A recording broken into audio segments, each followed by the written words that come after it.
దావీదు మహారాజు జ్ఞాపకం చేస్తూ, నాకు నేర్పించు ప్రభువా, నాకు ఇంకా నేర్పించు అంటున్నాడు. నేను నేర్చుకుంటానే ఉంటానంటున్నాడు.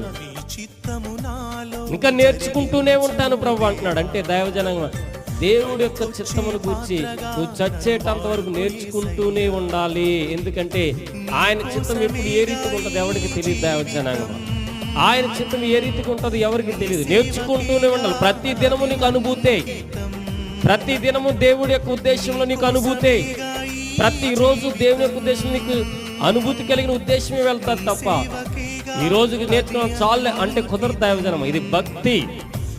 ఈ భక్తి జీవితంలో ప్రతి దినము నేర్చుకుంటూనే వెళ్ళాలి. ఆత్మీయ పాఠాలు నేర్చుకోవాలి, ఆత్మీయ ఉద్దేశం నేర్చుకోవాలి, ఆత్మీయ తలంపులతో నడవాలి, ఆత్మీయ కార్యాలు జరిగించుకుంటూ వీటన్నిటిని నేర్చుకుంటూ వెళ్ళాలి. నేర్పు ప్రభువా అనాలి.